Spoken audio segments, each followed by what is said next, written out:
Goldin. She's Now you can start. Dr. Olga Goldin is the director of the libraries and the information unit at Bar-Ilan University, and she'll give some opening words. The floor is yours. Okay, good morning, everybody. And I'm very glad to see all of you. And I'm very glad that we continue with great success our Open Access Week, the second Open Access Week Bar-Ilan University organizes in Israel. And we are dealing with a lot of aspects of open, you name it. Today we have a lecture from France, Jean-Francois Dechamp. And how was my...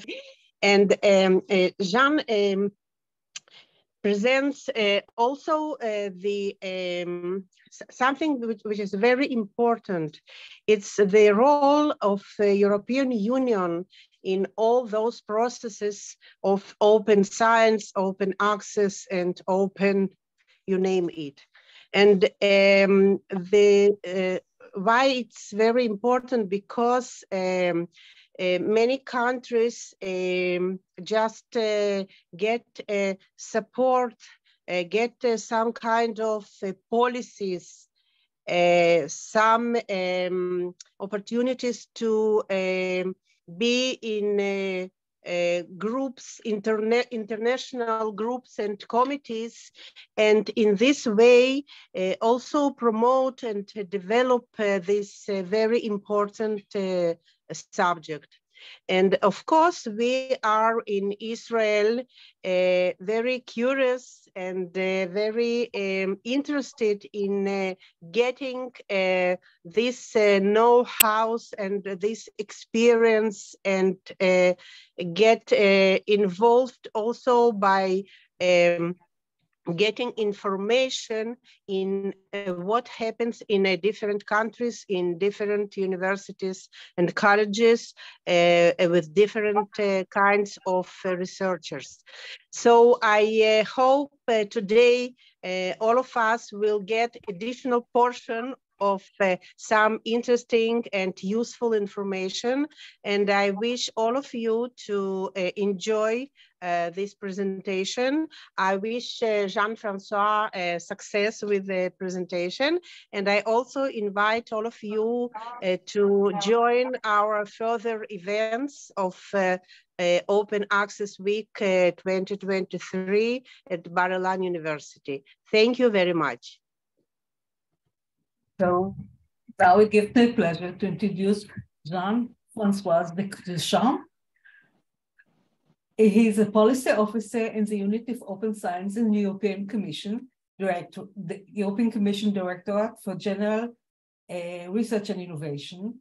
Since 2008, he has been involved in the development of open access and implementation of open science.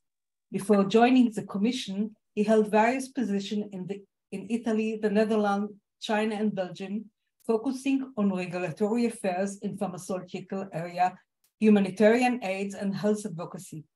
He holds a Doctor of Pharmacy degree from the University of Strasbourg, France. The floor is yours. And thank you.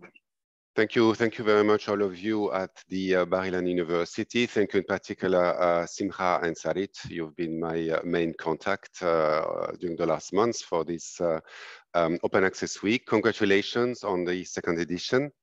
I think it's quite exciting that the university is really embracing the issues around open access, because wherever there is research, and there is excellent research, you need to have open access and open science. We'll discuss that.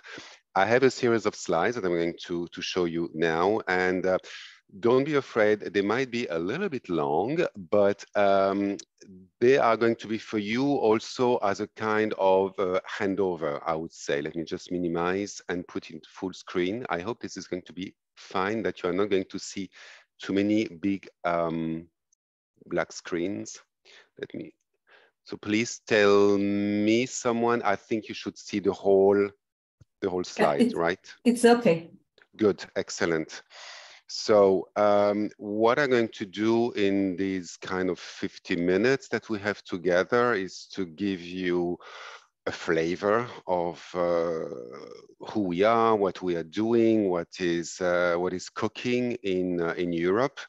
Hence this not particularly sexy title, Open Science and the European Commission. But I thought that was at least, straight to the point. So this is what I am suggesting for our discussion today.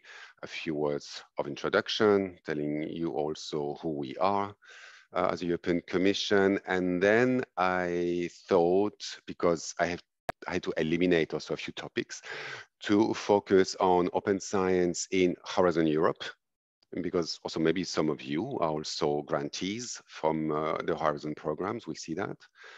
I wanted also to say a few words about Open Research Europe, which is our own open access publishing platform from the European Commission for our grantees.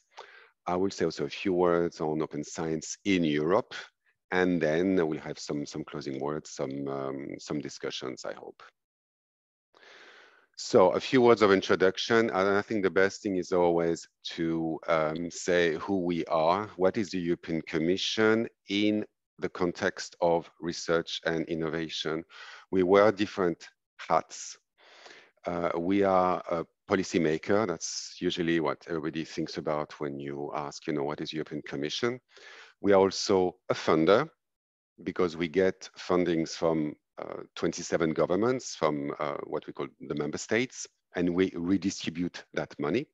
And we're also a so-called capacity builder. So as a policymaker, we propose legislation for the European Union, so for EU 27 governments, and we monitor also the implementation. We don't work alone, we work with the European Parliament and the Council, that is basically the representatives of the governments.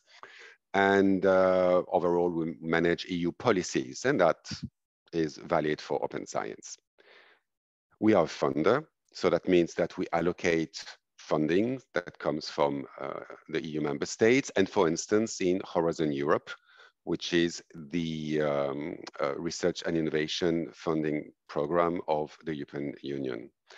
And because we redistribute money, that means that we set also rules. And for instance, when it comes to open access and open science. And we are also a so-called capacity builder, in a sense that we can also preach what we do and do what we preach, because we have researchers also in the European Commission, in the so-called joint research centers. There are basically 7 spread in 5 countries.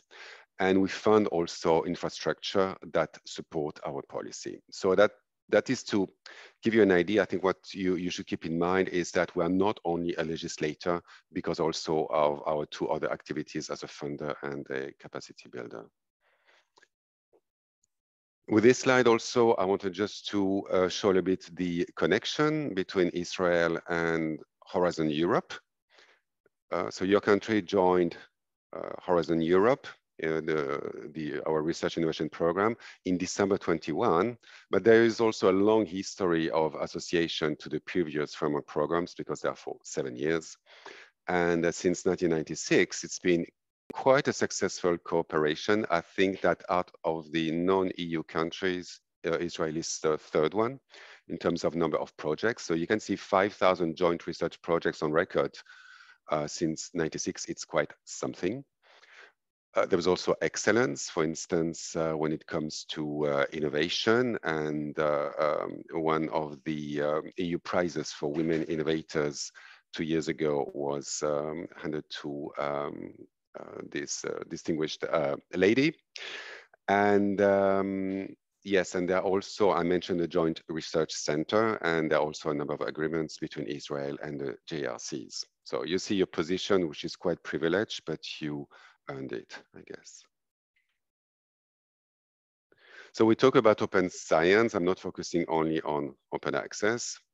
We need a definition, and that's not always easy, because well, I mean, things are changing. You know, the more we learn, the more maybe we enrich the definition of open science. We tend to talk also about open science and not open research. But I think I know we mean the same, but just like we started by defining open science instead of open research. So all the highlighted words in bold are important. It's about sharing knowledge, but not only the knowledge, also the tools. For instance, software, etc., to be able to read data, for instance. There's a question of timing, so as early as possible in the process. It's of course between researchers, but also between disciplines, and it's with the society at large. So what we try to cover is publications and data, a promotion also of the use of open research infrastructures.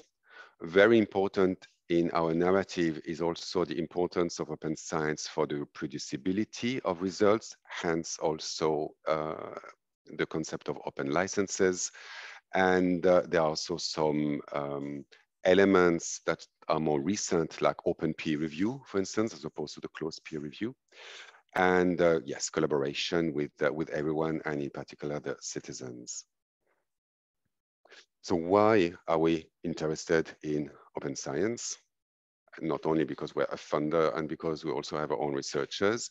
So we needed a narrative, and that's the same whether you work in the European Commission and you have to talk to the big boss and the big boss of your big boss, or when you talk to your colleagues who work in ministries and they also have to talk to their big bosses.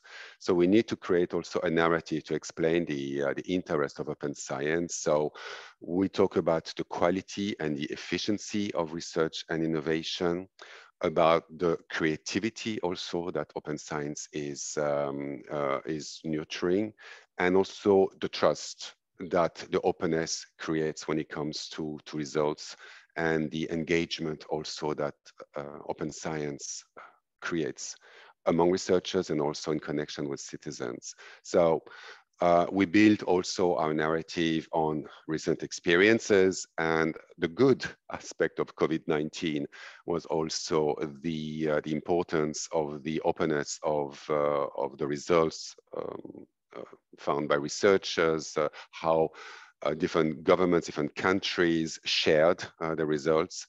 And so all that fed our narrative for promoting open science.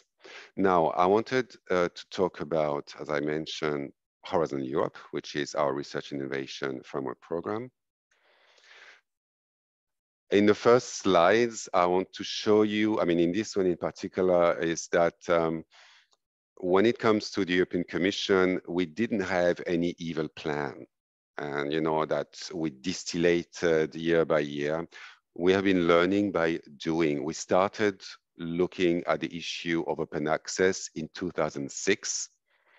You will see in a couple of slides, I put a bit more the timing. And already in 2008, with our previous research framework program that was called FP7, we started with a pilot on open access, and progressively we developed the mandate, the rights and obligations for our grantees until we reached Horizon Europe in 2021, where we moved from open access to a concept of more open science that is embedded absolutely everywhere, starting from the evaluation of proposals. So what we receive and the proposals that are evaluated by independent experts. So you see that open science not only asking you researchers to do things for us, it's also, we also have our own homeworks. And so from the evaluation to the contract that we call the grant agreement, and we had to develop some guidelines, some explanations. The reporting from researchers is also important. So with this slide, I think the idea is that we had to build based on our experience, on the feedback also that we received, also on the development, the political developments over the years. In 2008, open access, open science was not the big thing that it is now in 2023. And yes, we had to learn basically, and to enrich the rights and obligation from open access to open science. This is a little bit long, but I think, okay. Jean-Francois, there is some black rectangle at the bottom part of each slide. This one? Yes, this one, yeah. It just covers the text in each slide. Okay, now, okay. Now it disappeared. Yes, it was also there for me, but I was not sure you were seeing it. It was also disrupting to me. Thank you. Okay, bye. Thank you. And yes, so with this slide, Open Science in Horizon Europe. So again, those slides are for you. So I don't want to say absolutely everything now. So that will be also for you to read later. So as I said, we moved our rationale from open access to open science. We talk about the evaluation of the proposals. And for instance, now in Horizon Europe, we don't care when you want to when you have to talk about your previous publications. That you talk about the journal impact factor. We don't care. We just want you to give us your best papers, and they have to be open access so that the evaluators can read them. We are also stronger when it comes to IPR. The big change in Horizon Europe is to talk about immediate open access. Maybe we can discuss that also later. Because in the previous framework program, which is still running, Horizon 2020, there is a possibility to give open access with an embargo of 6 to 12 months. This is not the case anymore for Horizon Europe. So we have simplified in a way. This is also more challenging for many of you. And also this is quite political. We can discuss again that also later, is that it is still possible to publish in hybrid journals. So, you know, hybrid where part of the journal is can be open access, but the whole journal is also available, but under subscription. So that we allow you the grantees to publish there, but the costs for publishing open access in a hybrid journal are not eligible. So we ask our grantees, you have to find the funding elsewhere. The big change also is about research data. I'm in the second column, because we're quite experimenting. We were not very coherent in Horizon 2020, so the previous program, but in Horizon Europe, we are much more comprehensive. We talk also about DMP, about data management plans, and we still keep this motto as open as possible, as close as necessary when it comes to data. We talk about fair data, findable, accessible, interoperable, reusable data. We talk also about trusted repositories. We don't want our grantees to deposit in whatever repository. We want repositories of a certain quality. As I mentioned before, we talk about the reproducibility of research, and yes, also like we saw with COVID-19, we might ask our grantees, in case of public emergencies, to disclose more immediately their results. With this slide that you don't have to learn by heart, I just wanted to show you that we have defined practices in open science, and some are mandatory and some others are recommended. And for instance, the fourth line, open access to research output, which is a green open access mandatory if you want. So through deposition in repositories is mandatory. But other practices like participation in open peer review, involving also citizens, etc., this is only recommended, of course. Okay. I mentioned as open as possible, as close as necessary. This is not something that we have invented, but by that we meant that data in general, research data, doesn't have to be necessarily always open and not always immediately. There are many reasons to keep some data embargoed, etc. But we say as open as possible, so the openness should be the default, but of course there are situations where you have to keep some part of your data, maybe all of it, closed or at least embargoed. What is very important is to keep in mind the protection of your data, because open data doesn't mean that the data is not protected, right? So also with the last bullet point, we wanted to be clear to our partners in innovation, in particular innovative companies, that of course there are absolutely welcome to continue to work with universities, with us in Horizon Europe. And we wanted to reassure them that open science does not prevent at all the commercial exploitation of results via patents in particular. First, you think about the patent and then you publish. So there's no antagonism between publishing open access and keeping, some results heavily protected via patents, for instance. In further details, I think that this is more a handover for you, so I will try to be super fast. It's a bit of a recap, but more detailed. Open access to publication, what is important is that we are asking Creative Commons licenses or the equivalent, CC BY or equivalent, and for long read, if you are familiar with this, CC BY ND. Metadata also must be open so that your papers and your data sets can be also found. As I said, what is important, open access, open science is about rights and obligations. So it's about rights also. And we want to be sure as a funder that you as beneficiaries, you as authors retain enough of your intellectual property rights to comply with the open access requirements. So this is very important. I mentioned Open Research Europe. I have some slides for you later. Research data management, I mentioned it before. So again, this series of slides now are more in depth, talking about the DMP, talking about the data as open as possible, as close as necessary, insisting again on the FAIR principles. So this is more the objective, findable, accessible, interoperable, reusable, where open access is part of the A of FAIR, right? Still for you, I'll be fast.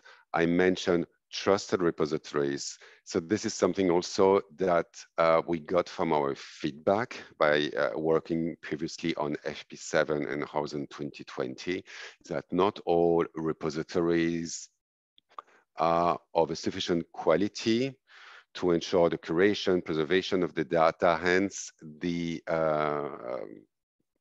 concept of trusted. Some say also trustworthy repositories. Maybe it's a better English, but we say it in our EU English trusted repositories. So repositories that are, certified, commonly used, endorsed by the research community. And yes, I think I can be very fast on that one. Again, as open as possible, as close as necessary. Of course, data may be kept closed for a long time, for a short time. There are good reasons. What we ask our grantees, our beneficiaries, is to explain, in particular in a data management plan, why certain practices, why not open access, and if there are good reasons, they're good reasons, that's fine. So I promised to talk about Open Research Europe. I would be in a room, I would see you, I would ask, who knows, who have heard of Open Research Europe? I cannot see you, but I guess not so many of you. So let me introduce you to ORE, as we call it. It is our own open access, peer-reviewed publishing platform. It is not a repository. It is really a publishing platform, like a mega journal, like PLOS, if you want, or Frontiers. And so we created Open Research Europe 2 years ago now. It's going to have its second anniversary this month, next month in March. It is an option. We are not forcing our grantees to publish there in Open Research Europe, but we put it at their disposal. And the good thing is that there's no cost, there's no reporting. It can also be used for publications after a project or a grant has expired. Usually you still have this long tail of publications, but your contract with the commission has stopped and you don't have any way of getting your APC reimbursed, or you can publish in Open Research Europe if you're one of our grantees. The novelty is it's a post-publication open peer review model. Sorry, if you are familiar with F1000, this is the model of F1000. So as I put in the fifth bullet point in the first paragraph, we launched it in March 2021. There are more than 300 articles for the moment. And we wanted to be very transparent. So it's a procurement, which is still running for a couple of years. We open up a new procurement to extend this. So Open Research Europe is here to stay. For the moment, again, authors only have to be grantees from Horizon. So that's a limitation. It's not exactly diamond if you want. We pay for everything in a transparent way, but it's only open to our grantees. What we're going to do, it's the last bullet point, is that we entered discussion a couple of months ago with other national funders, European funders, and some are interested to put money. So that would not only be the European Commission money, but also some national funders, so that also their grantees could publish, or maybe also, you know, or it could become in 10 years or whatever, kind of a diamond publishing platform. So as you can see, Open Research Europe is here to stay and to continue. The next slide is about its model, because maybe we are not super familiar with it. So that's the overview. You see from the left with the article submission, and then the next step is the publication and immediately the data deposition. But what is very important is that from the moment as author, you submit your manuscript to the editorial team, there are already some pre-publications checks that I'm going to show in the next slide. But once that has passed, and it takes about 2 weeks, then the paper is published. Since Open Research Europe is following our mandate for open science, where we ask also for deposition of the data underlying the publication, possibly the openness, etc. Everything is done. So from the moment the paper, unpeer-reviewed yet, is out, everything is there. And immediately, because that has been discussed during the article submission, the peer review starts, and that's the the third and the fourth balloon. So it's invited open peer review, and the article can be revised until there are 2 ticks, 2 approvals from 2 peer reviewers, or 1 and 2 approved with reservation.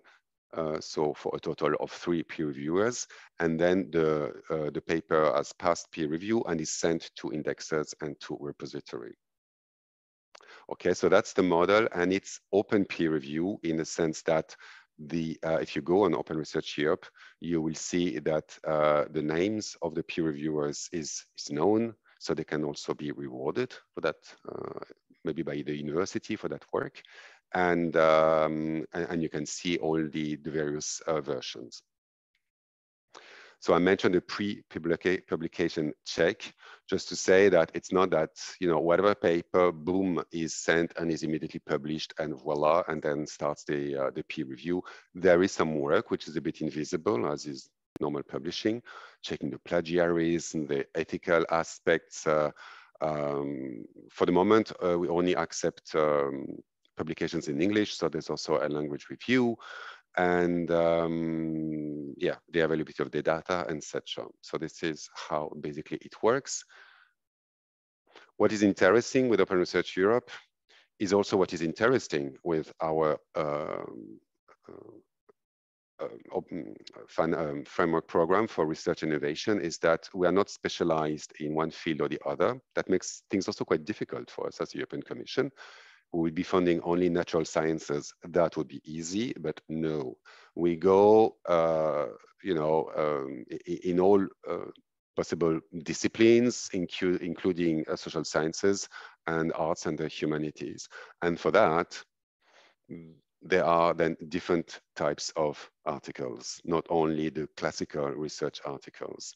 In particular, what is quite interesting are methods and protocols. If you are in some hard sciences, I would say. So that's another way of presenting also the interest of having different models of articles, where you can really decide to publish, you know, some papers during your research, from the concept to the analysis of your research. Indexation is key, and it's quite successful. I mean, we work with professionals, and so that also know the business, because the big challenge for us, the Commission, is that we had no experience before of scholarly communication. I mean, as I mentioned, we have researchers in the joint research centers, but they publish freely, you know, wherever they want to publish with APCs, yes, no, etc. We have an office of publications, you know, that publishes brochures and or, you know, studies, analysis, etc. But it is not peer reviewed. So we really had no experience. So that's why we had to externalize this job, and we work with professionals that manage also to get quite quickly indexation. And the last one is PubMed, that we've been, I mean, Aura has been accepted for indexation in PubMed a couple of days ago. So that's quite a success also for a platform which is so recent, that has only 2 years. The benefits for the authors, okay, on the left, benefits of open science, fine. I think it's a little bit of my own propaganda, but for our authors, I mean, it's really stress-free. You know, there's nothing to report. You know, you tick all the boxes of what the Commission is asking you to do, so it's quite it's quite easy. I wanted to, I will still accelerate a little bit. I see, still keep an eye on the timing. Now, I wanted to say a few words about open access, open science as a priority in the European Union. We started in the Commission with a study that was in 2006. But then for 10 years, you know, things were modest, but they were what they were. At some point, things accelerated in 2016 with so-called council conclusions. Everything is clickable. Huh? You can click when you get the slides and to the hyperlink and get the documents. Council means at the time it was EU 28. So it was at the time 28 governments, and conclusions means that they conclude, you know, they agreed on certain principles. And in 2016, there was it was the Dutch presidency of the EU, and the 28 governments and ministers for research put out that paper on the transition towards an open science system, and that really launched, that really started to roll the ball. We had started already in 2012, sorry, with recommendations from us, from the EC, from the European Commission, where we asked governments to work on access to and preservation of scientific information. It was open access. We didn't say the name. And so what we did is that 2 years later, in 2018, we revised that document. We surfed that wave. And that was, again, a series of recommendations to member states. So with all those documents, you can see that the governments have, as the Commission, would try to glue a little bit together 27 governments to work on open science. We didn't want to have some countries being a bit left behind. We really wanted everyone to move towards open science together. And the last bullet point is quite interesting, because there is in preparation now a new set of so-called council conclusions. At the moment, we have the Swedish presidency of the EU, and they are preparing some documents for adoption in May this year, and specifically on scholarly publishing. So watch this space. If you click now here, you will have the current draft document. Discussion started in January. But yeah, I think we can expect a new impulse from EU governments for open science before the end of May. What is very important as well, and you may say that I'm getting a bit out of the topic of open access, but it's, I mean, for me, it's super important. It's so the so-called reform of the research assessment, because we ask as a funder lots of efforts to researchers to do open access, to implement open science. It puts also lots of burden on universities. It requires time and money, but this work is invisible if it is not rewarded. So long story short, finally, we ended up with a kind of a coalition of the willing of universities, governments, etc., to reform progressively the research assessment and basically find other solutions than referring to the journal impact factor and try to be a bit more equitable when it comes to assessing the work of researchers. And yeah, so again, I don't want to spend too much time, but there is this COARA group, Coalition for Advancing Research Assessment, that started a community of practice discussing the best way to change the way research is assessed. So I'm not going into details, but what I wanted to say is that open access, open science is not isolated from the whole practice of research. Everything is connected, and we try to connect those dots, right? Okay, I will go quickly. We're not the only ones talking about this. There's also UNESCO, etc., and DORA, of course, that started also, I think, everything. This I will skip. I mean, just to show that, you know, I think it's a bit boring because it's our own jargon. But when we developed open access / open science over more than a decade, we needed locomotives. We needed to be attached to policies that were bigger than us. Because otherwise we were not noticed. So I think that's also my job as the so-called policy officer. I don't want to say like a spin doctor, but you see what I mean, is to interest also the people above us and make our topics that I think, you know, are still very bottom up, but make them quite sexy and interesting to those people.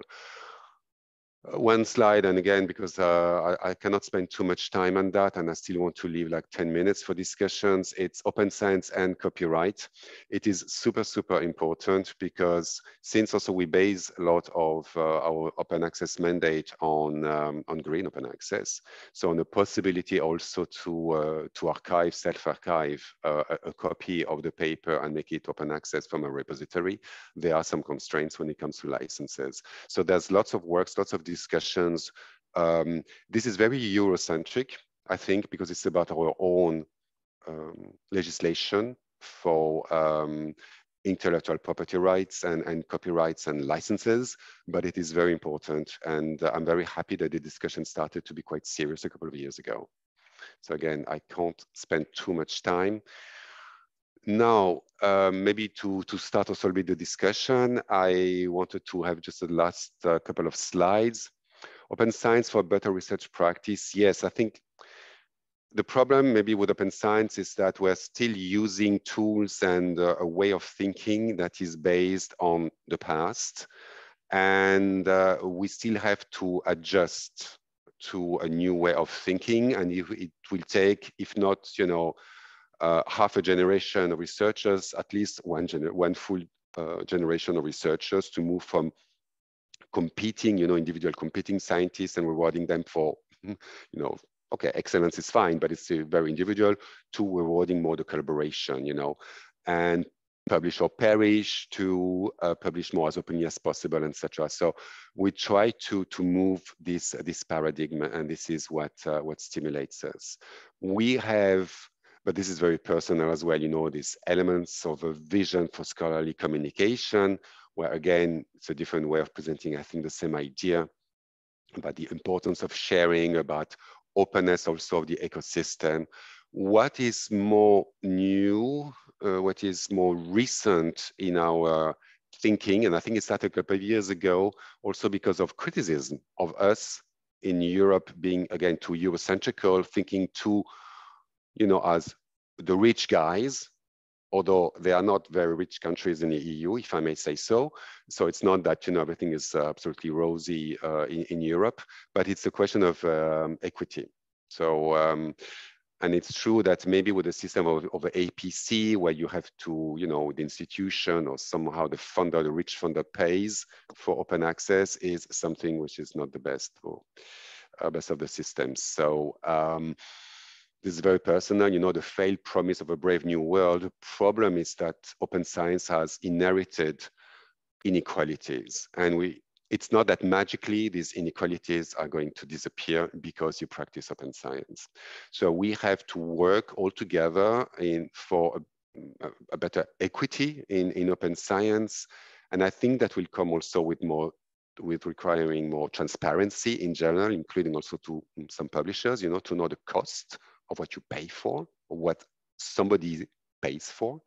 And so that open science can really help democratize the research process and reduce progressively all the structural barriers in research and innovation.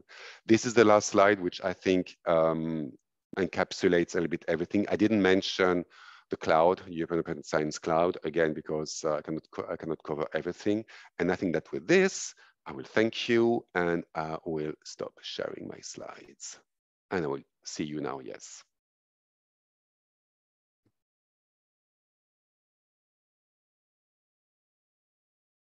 Simcha? Oh. The floor is now open to questions. So I suggest you just simply raise your hand if you have a question. The hand. I have a question. Can I start? Yeah, of course. Okay. I wanted to ask whether the European Commission does something actively to fight against predatory journals in terms of raising awareness and so on. Yes, we have. Well, European Commission, again, what hat are we talking about? Certainly, as a funder, yes, we have we have a page for our beneficiaries about. We don't call them predatory because it works also for some for some publishers that are not necessarily scientific publishers, that want your money to publish like policy briefs, and ask you to pay for that. So it's more a question of marketing. Predatory journals, it's funny because when I started working on open access, that was the big thing in 2008 for me when I started on open access and in the commission, and then we didn't hear a lot, and then it's back again in the council conclusions. And I think in the one that are being revised now under the Swedish presidency, there will be a reference to predatory journals. So we're asking also member states, governments, universities to also to instruct their own researchers. I think it's the same as when you receive a spam. If you get an email from a from a journal, it's publish here, etc. You don't want to give your best work to this journal that you hardly know. So yes, so long answer to say for our grantees, yes, we want them. In general, as a policy, we know there's been some controversy with the list of predatory journals. And then member states and with us, yes, it's something that's going to be put again on the agenda. Okay. Thank you. I can tell you, for example, that we in the library system offer a service to researchers, and we ask them to send the name of the journal that they want to publish, and we do an analysis, a very, very in-depth analysis of the journal, and we give them our conclusion, and they can then see if it's a predatory or not predatory. Yeah, and I think this is key. Referring also to the librarians, because librarians know, and that's the thing. And when many publishers, including also the big ones, they try to address the authors directly, and to even to negotiate, directly, to talk directly to the authors, which can be fine. But then the author is left alone. So always get back to your librarian. Ask your librarian. Yes. Ask a specialist. Exactly. But it's true. That's very true. Yeah. Let me ask a question. You talked about a change in research assessment. Yes. So does the European Commission change the way they assess grant proposals? today? Yes, and maybe not fast enough. I mean, the thing is that we have also in the commission and in all this group of experts and representatives of member states that work with us, people who are also quite conservative. And so it's not that everybody is necessarily open science enthusiast and ready to ditch the journal. You publish in Nature, so sorry, Nature, it's a good journal, but still, that you publish there, so of course, yeah, it has to be a good paper. So we still have lots of our colleagues, because many or so of them, in a recent past or even worse, remote past, were researchers themselves. So they're still, a little bit formatted in that way. So what we try to do, as I think I put also in the beginning, is when it comes now for Horizon Europe for proposals, we don't ask for the journal impact factor of, your 5-10 best articles. Of course, nobody impedes the evaluators to have a look at the different indexes of the paper in question. So we say don't look at it, but I mean, if someone want to look at that way of seeing prestige, they will. But at least we ask for those papers to be open access. But do you take an account that the researcher or the group is doing open science activities, citizen science, and all kind of open data and so on? But that it depends. I mean, for some it depends on the topics, on the call for proposals. If something is asked, if, for instance, there's been in the description of the call, you have to discuss, you have to include citizens, etc. Then it's a requirement. So then the evaluation has to be done according to that. If it is not required, and that's why we had, mandatory practices and non-mandatory practices, then it's very difficult, because that should not be influenced by, I mean, the temptation, and we warn our evaluators, is that if somebody says we're going to do this and that, and it is not mandatory, it's good, but they should not have additional points. Because if I make a proposal to you and I say, and we're going to do this, we're going to do that, and this and this and that, which is not required, we're going to do it, then you give me the grant, and then 2 years later, I start the work and I don't do what I promised I would be doing because it is not mandatory. But nevertheless, I got more points. So that's a bit the difficulty, the ambiguity of, asking for something, leaving the door open to have something which is not mandatory, say, thank you, it's nice, but we're not going to give you more points for that. If it's not mandatory. If it is mandatory, of course, yes. So see, it depends also on the kind of calls, especially for citizen science, for instance. If really the call requires you to include citizens, etc., then you have to explain. If it doesn't, and you say, I'm going to include citizens, good, but yeah, it's good for science in general. Yeah. Can you give us an example of a project that you know about that deals with citizen science? Do you have any? Right now, I can't. But Sarit, if you're interested, I can ask colleagues who work on that, and I can send you some examples of interesting. Okay, so I will ask that, and you can also circulate. But this is not what I'm working on, so I don't know. Okay. Yeah. We'll have an example in the afternoon in the lecture. Okay. If I may ask another question, you talked in the beginning about open data and coronavirus, which everyone joins the effort and open their data to get fast progress in finding the vaccine.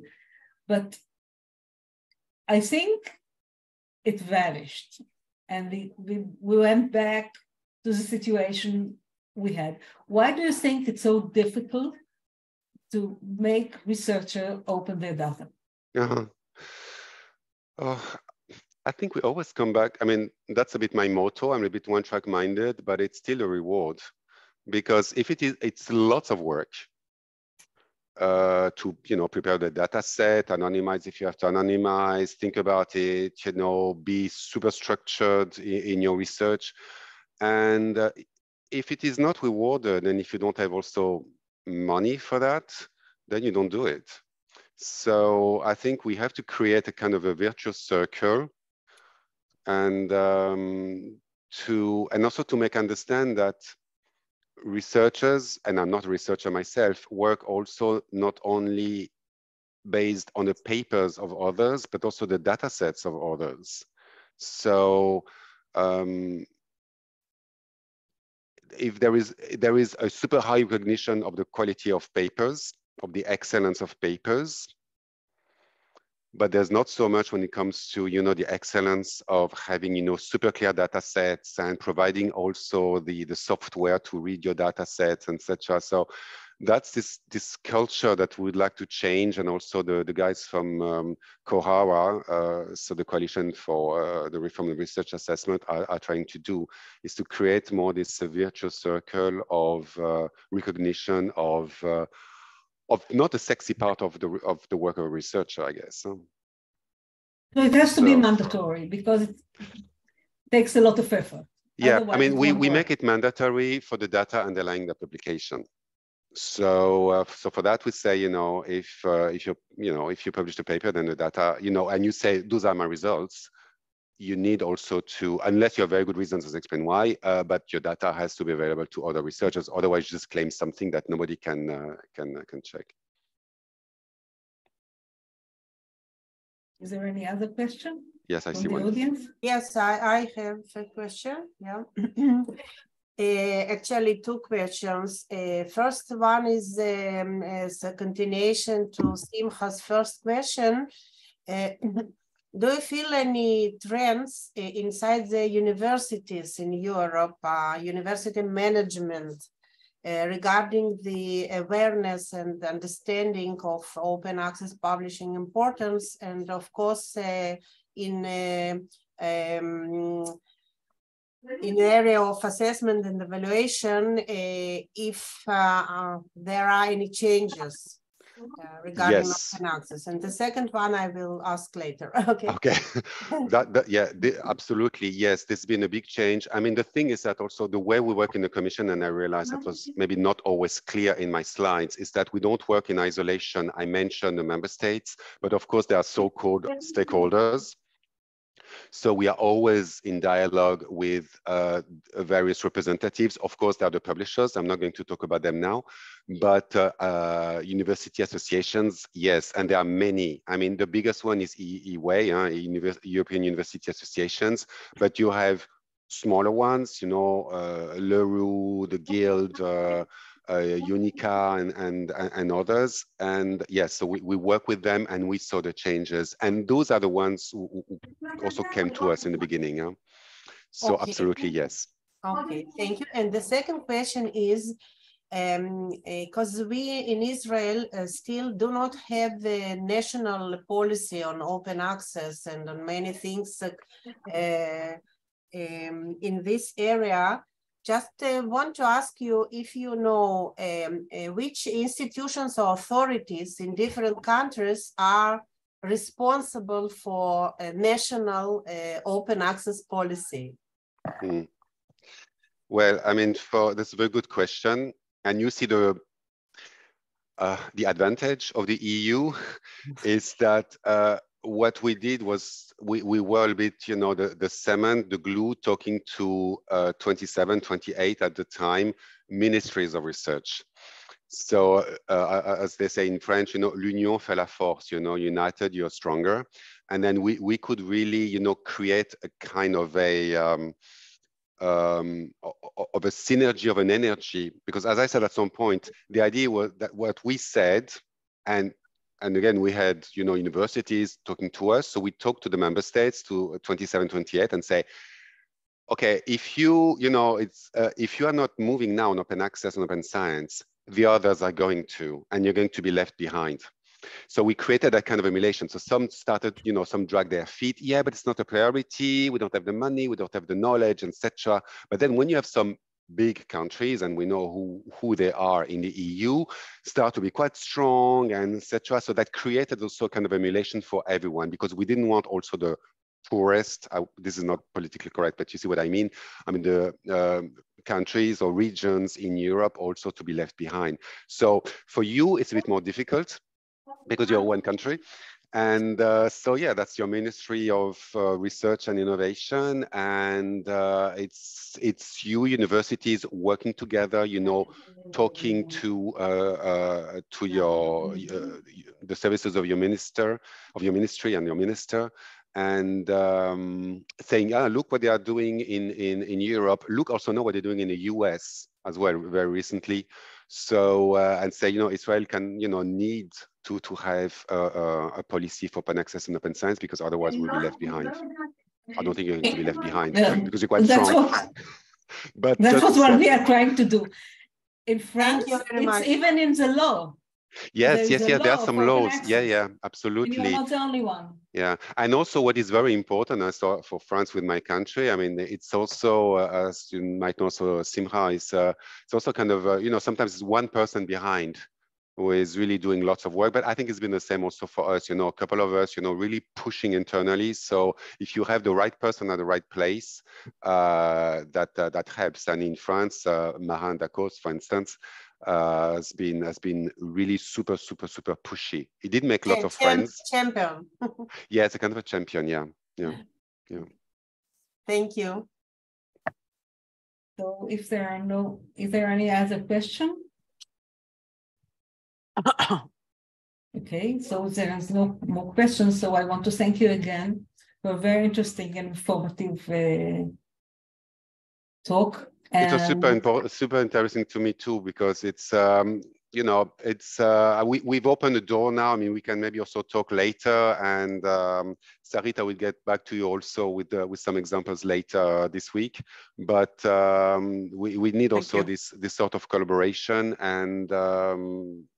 and your country is super important when it comes to research and innovation. So for open access and open science. So let's really continue to work together, I would say. And I think we can enjoy your knowledge and experience. And one of my colleagues, yes, because I'm only one part, but yes, absolutely. Thank you very much again. Thank you very much, all of you. Bye. Thank you for having me. Goodbye, and have a good day. Bye.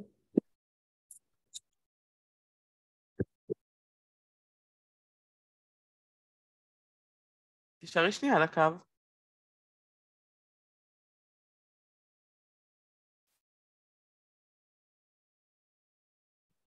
רגע. אני צריכה לבוא אליכם עכשיו. אז טוב, אז תבואי פיזית. אני מביאה מחשב. יאללה. להתראות. ביי, נתראה.